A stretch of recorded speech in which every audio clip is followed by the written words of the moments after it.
오늘은 10번째 계명 남의 것을 탐하지 말라 하는 말씀을 가지고 오늘 본문을 좀 살피려고 합니다.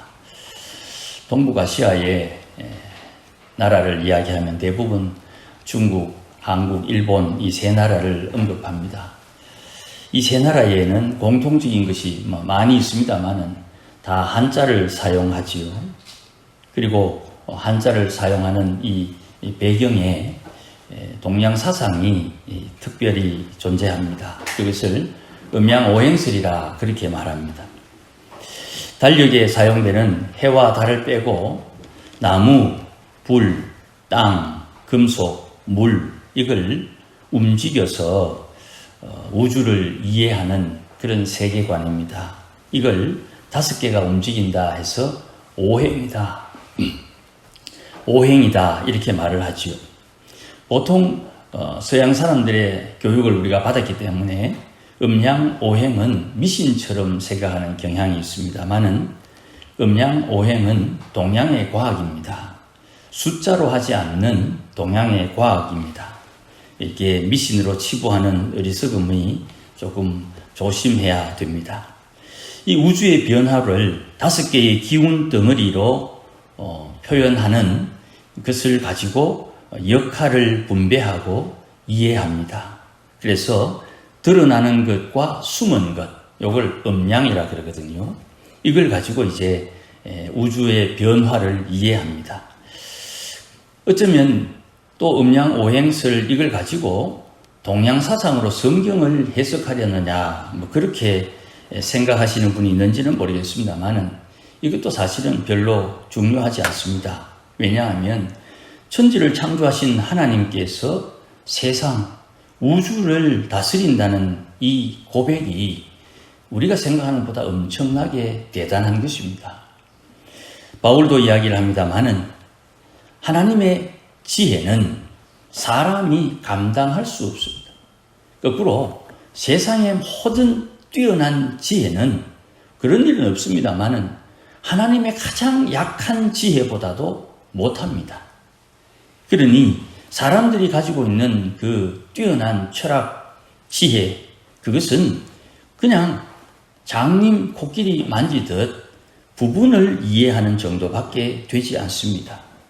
그러니 하나님께서 천하 만물의 주체요, 주인이시라는 입장에서 서양의 과학이든 서양의 철학이든 동양의 사상이든 그건 한낱 하나님의 역사하심을 설명하는 도구에 불과한 것이에요. 그래서 이런 이야기를 자유롭게 하면서 중요한 것, 우리가 하나님의 은혜 안에 있음을 깨우치는데 이해하는데 도움이 되는 것이면 충분하다는 것이에요.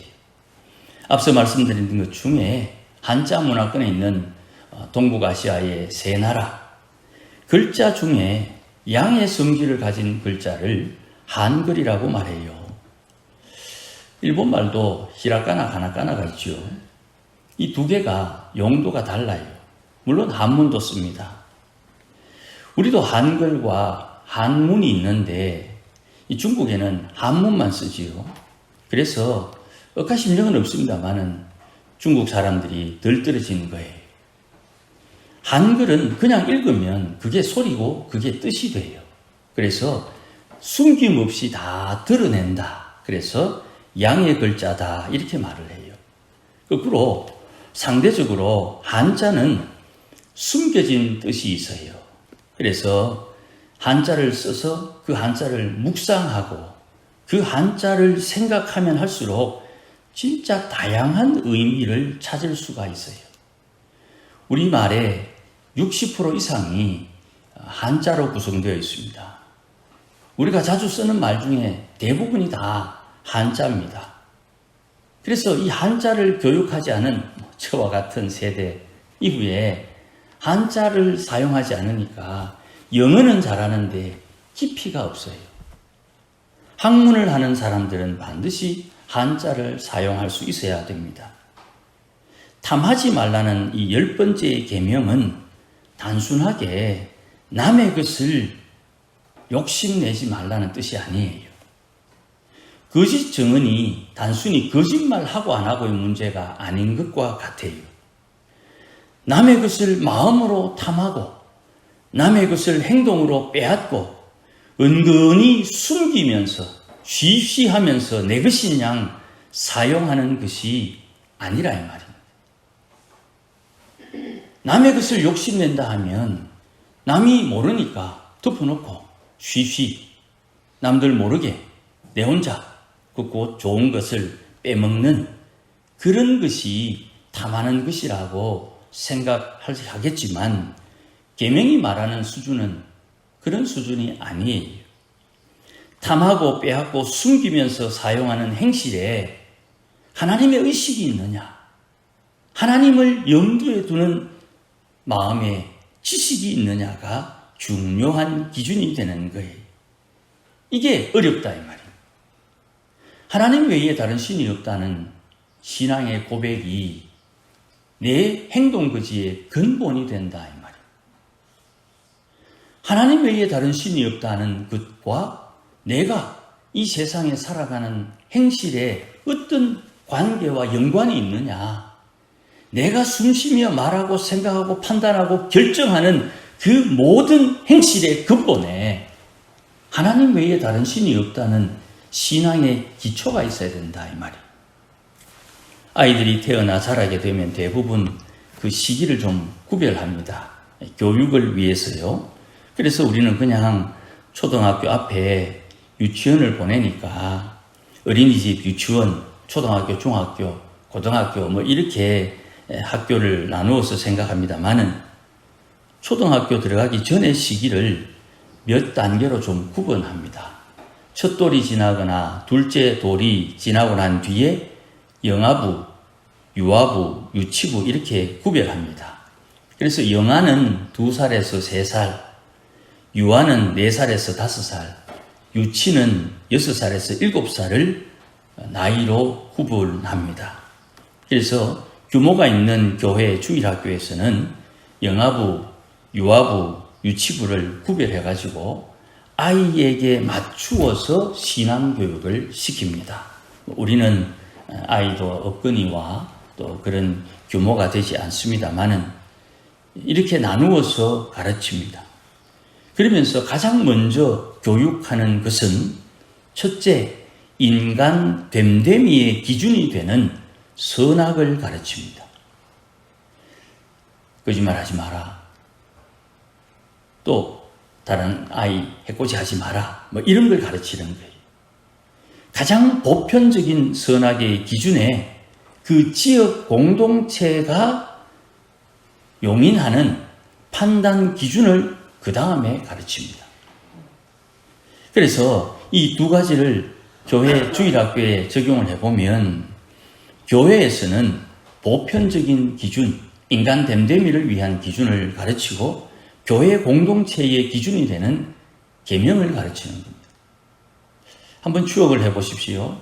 여러분이 주일학교 교사를 할 때, 여러분의 자녀들이 주일학교를 다닐 때, 그것이 유년부든 초등부든 중고등부든 주일학교를 다닐 때 그 아이들에게 무엇을 가르쳤느냐? 보편적인 인간 됨됨이의 선악을 가르치고 교회 공동체의 기준이 되고 기초가 되는 계명을 가르쳤다면 그 아이들이 지금 교회를 떠나지 않습니다. 세상에 나가보니까 부모의 강압이 없는 자유가 주어지니까 감당이 안 되는 거예요. 그래서 고등학교를 지나 대학을 가면 자유롭다는 핑계로 교회를 안 나가는 거예요. 교회에 안 나가는 것을 자유라고 생각한다 이 말입니다. 지나간 세월이니까 아쉬움만 있을 뿐입니다. 그런 가운데 아이들은 사실 영아, 유아, 유치 이 아이들이 들어도 얼마나 알겠습니까? 그런데 이 아이들과 함께 인간 됨됨이와 계명을 가르치는 건 좋은데 함께 참여하는 엄마랑 아빠는 이 계명을 좀 은근히 거부해요. 좋은 말씀인데 자기는 그렇게 살지 못하니까 계명을 따라 살아라고 가르치는 것이 정작 아이들 앞에서 계명 따라 살지 못하면 본이 되지 못하니까 이걸 싫어하더라 이 말입니다. 말씀에는 드러난 부분과 숨은 부분이 있어요. 마찬가지로 말씀을 전하는 자나 말씀을 듣는 사람은 드러난 부분과 숨은 부분을 깨닫게 돼요. 그래서 대부분의 사람들은 드러난 부분은 할 수 없고 숨겨진 부분을 공개하지 않으려고 합니다. 이걸 우리 시대 말로 표현하면 사생활을 보장해라 이렇게 표현을 해요. 이게 교회 안에도 유지되어야 되고 보장되어야 됩니다만은 하나님의 말씀 앞에 다른 사람과 상관없이 내게 드러난 부분과 숨겨진 부분을 잘 깨달을 수 있어야 되는 거예요. 사람들은 이 숨겨진 부분을 계속 숨기려고 해요. 그러나 오늘 본문에서는 무엇이라고 말합니까? 땅의 것을, 땅에 있는 지체를 죽이라 이렇게 말을 하고 8절 말씀에 이 모든 것을 벗어버리라 그렇게 말씀을 해요. 이 말씀이 무엇을 뜻하느냐 하면 옛사람의 행위를 벗어버리라. 옛사람의 행위를 벗어버리라 이렇게 말씀을 하는 거예요. 제가 자주 쓰는 표현에 옛사람의 악한 성품을 버려라 하는 뜻이에요. 그런데 사람들은 옛사람의 악한 성품을 쉽게 포기하지 못하지요. 분명 예수 믿고 중생되어서 하나님의 의를 받아 구원을 받았습니다.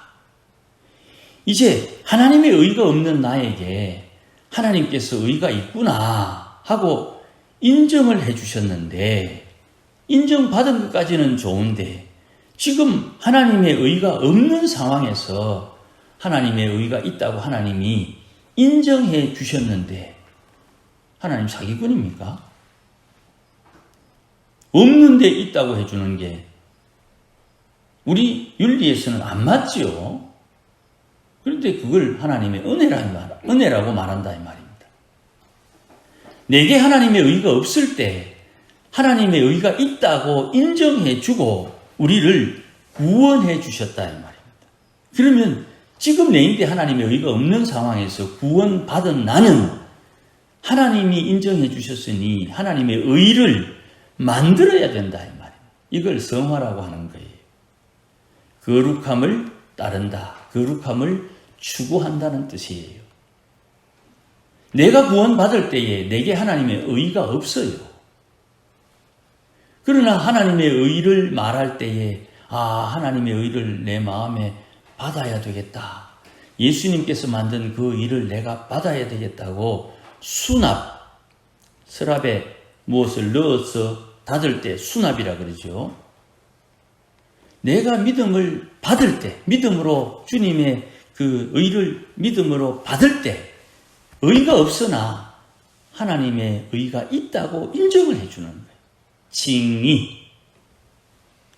그러니 의가 없는 내가 의가 있다고 인정해 주니까 의를 만들어야 되겠지요. 그 만드는 행실을 성화, 거룩함을 따른다 이 말입니다. 그러니 성화됩시다 하는 말은 내인데 의가 없다는 말이기도 하고 의를 추구한다는 말이 되기도 하는 거예요. 이거를 오늘 본문에 옛사람의 악한 행실을 버리고 변화되어 새사람의 새 성품, 새사람의 의식을 만들어야 되는 것입니다. 아버지의 형상을 따라 지식에 새롭게 되어야 된다는 뜻이에요. 그런데 우리는 복지부동하지요. 안 움직여요. 성화의 삶을 살아야 되는데 성화의 삶을 살고는 싶은데 성화의 삶을 살기가 참 어려우니 아예 안 한다 이 말이에요. 땅의 지체를 죽이라. 옛사람의 악한 성질을 버리라. 하나님의 의가 없는 본능을 따라 살지 말라. 아버지의 형상에 따라 지식에 자라서 새로운 의식, 신앙의 양심을 가져라. 이렇게 바울이 권면하면서 다시 땅의 지체를 죽이라. 이렇게 우리에게 권면합니다. 죽여야 하는 땅의 지체가 오늘 5절 말씀에 곧 음란과 부정과 사욕과 악한 정욕과 탐심이다 그랬어요. 요게 또 다른 표현에 바울의 방법으로 표현한 5, 6, 7, 8, 9, 10계명입니다. 부모를 공경하지 않는 것, 살인하고 간음하고 도적질하고 거짓 증언하고 탐욕을 부리는 것, 이것이 땅의 지체라 이 말이에요. 그러면 원래대로 돌아와서 모세를 통해서 우리에게 계명을 주실 때 하나님을 인정하고 하나님의 이름을 거룩히 여기며 하나님의 주신 질서 안식일을 지키는 이는, 하나님을 사랑하고 주의 계명을 지키는 이는 이 5가지 5, 6, 7, 8, 9 계명을 통해서 탐심을 제거하기 위해 주신 말씀이라고 깨달아야 된다 이 말입니다. 주님께서 이 땅에 사는 동안 우리가 예수 믿고 구원받은 이후에 이 땅에서 해야 하는 일, 다른 말로 하나님 약속하신 대로 주께서 알려주신 것처럼 하늘에서 받을 상급을 준비하는 행동거지의 기준이 뭐냐? 5, 6, 7, 8, 9 계명입니다. 그 계명을 통해서 탐심을 제거하는 이에게 하늘의 상급이 준비되는 거예요. 이 계명을 따라 살지 않으면서 하나님 앞에 돈 들였다고, 하나님 앞에 시간 들였다고 하늘의 상급이 쌓이는 게 아니에요. 주님이 시킨 일을 했느냐? 귀신을 쫓는 것 얼마나 대단한 능력입니까? 그러나 주님이 시킨 일을 하지 않으니 주님께서 귀신 쫓은 이에게 하는 말씀이 나는 너희를 모른다. 이 탐심이 곧 1계명을 어긴 우상 숭배가 된다 이 말이에요. 5, 6, 7, 8, 9계명을 통해서 탐심을 버리지 못한 사람은 여전히 1계명을 어기고 있다 이 말입니다. 하나님 외에 다른 신을 섬기고 있다는 말이에요. 예수 외에 다른 구원자가 있다고 생각한다 이 말이에요. 탐심을 극복하지 못하면 우상 숭배가 되는 것이고, 탐심을 극복하게 되면 심령이 가난한 사람이 되는 거예요. 심령이 가난한 자는 복이 있나니 천국을 상속받는 것입니다. 천국의 상속자는 심령이 가난한 자에게 있는 거예요. 그러니 탐심을 없애면 되겠네. 그렇죠? 탐심을 어떻게 없앨 수 있느냐? 난 탐심을 부리지 않을 거야 하는 결심으로 되는 게 아니에요. 계명을 새겨야 되는 거예요. 계명을. 하나님의 계명을 내 마음에 새겨야 새긴 만큼 심령이 가난해지는 거예요. 종종 기도문에 억울한 세상을 삽니다 하는 기도문을 제가 고백하지요. 세상이 억울한 일을 당하면서 억울한 것을 감내하는 이유가 뭡니까? 이게 계명이어야만 이해가 되는 거예요. 억울한 세상 살면서 옛날 성질대로 확 그냥 그 시기 못할 것 같습니까? 왜 못합니까? 인맥동원 하면 변호사 부르고 누구 부르면 다 할 수 있지. 변호사비 많잖아요. 변호사비 공짜로 해줄 변호사가 없을 것 같습니까? 세상 그렇게 살지 않았거든요. 우리 성도들이 다 마찬가지입니다. 그렇게 살지 않았음에도 불구하고 이렇게 사는 이유는 주님 말씀 때문에 그래 사는 거예요. 천국을 상속받기 위해서는 심령이 가난해져야 된다니까요. 그건 변치 않는 하나님의 말씀이요. 천지가 없어져도 그 말씀은 반드시 이루어지는 말씀이에요. 그걸 아는데 사사로운 것에 하늘의 상급을 포기한단 말입니까? 그건 지혜가 아니지요. 그러니 예수님만 구원자가 되는데 예수 외에 다른 어떤 것이 구원자가 되면 안 되는 거예요. 하나님을 나의 왕으로 주님을 내 주인으로 모시고 성령의 인도하심을 따라 살아야 하는데 하나님의 자리에 다른 것이 주인 행세를 하고 떡 앉아 있으니 이 참 어찌해야 되겠습니까?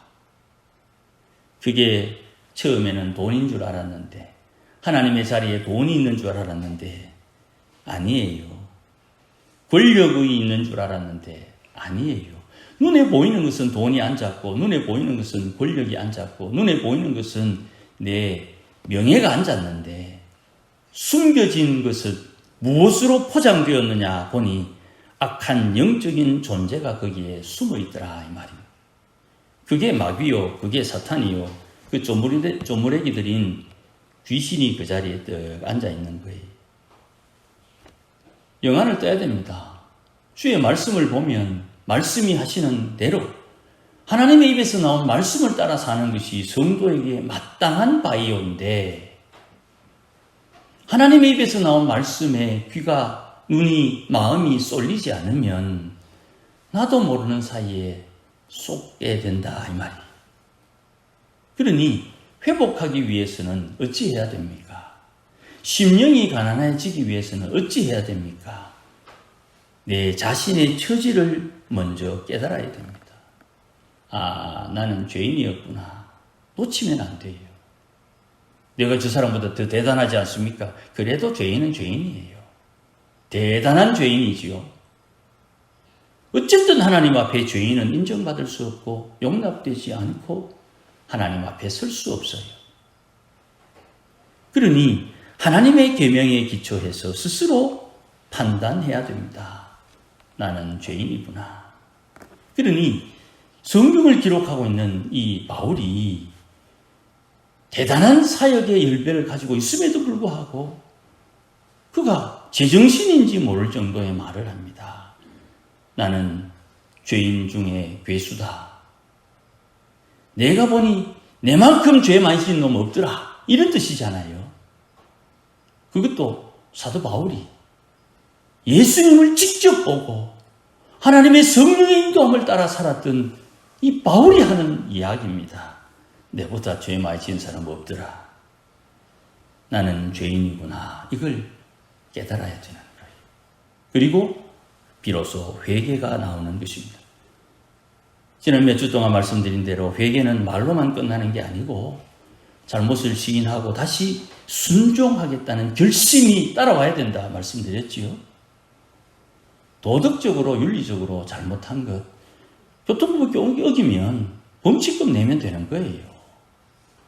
그리고 또 좋으면 대통령 선거할 때 뭐 한 5년마다 한 번씩 또 빨간 줄 다 없애주고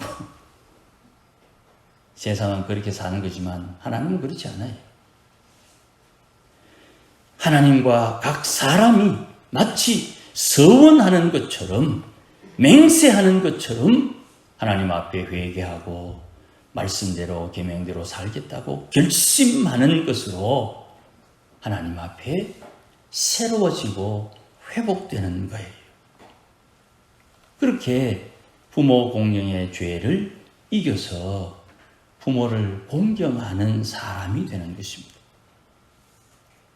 부모를 공경하는 자녀의 자세에 하나님께서 큰 선물을 하나 주셨어요.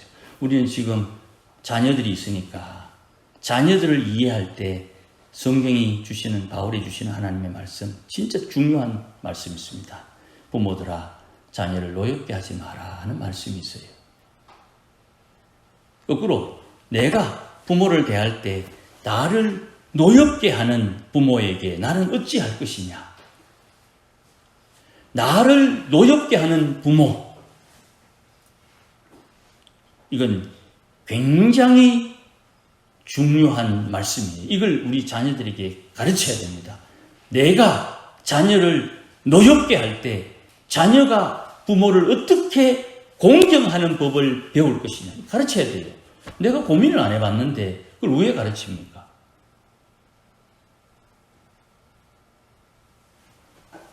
분명한 것은 탐심은 극복을 해야 되고 탐심에 극복된 열매는 하나님께서 심령이 가난해진다고 말씀하셨으니까 심령이 가난해지는 것을 방해하는 행위가 자녀를 노엽게 하는 거예요.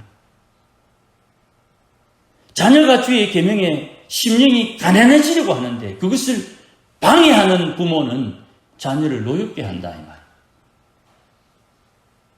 그건 주의 경고지요. 하나님의 의가 없던 내게 하나님의 의가 있다고 인정을 해주신 사랑의 하나님께서 내게 요구하는 것입니다. 나는 너에게 몸을 줬다. 나는 너희를 위해서 피를 흘렸다. 너는 나에게 뭘 주노? 돈 드릴까요? 아니에요. 주의 말씀을 통해 심령이 가난한 자가 되어야 되는 거예요. 이 땅에서 하나님의 복을 온전히 누릴 수 있는 변화된 인격, 변화된 신앙을 하나님은 요구하는 거예요. 천하의 모든 것이 다 내 것이라 했는데 그 돈 그게 무슨 소용입니까? 살아있을 때, 이 땅에 있을 때 돈이 필요한 거지. 주의 부르심을 받고 난 뒤에는 주 앞에 내놓을 것이 무엇입니까? 금이냐, 은이냐, 보석이냐, 나무냐, 집이냐, 불 가운데 구원받는 그게 남는 거예요. 그러니 내 심령이 가난하지 않다는 것을 깨달아야 되는 거예요.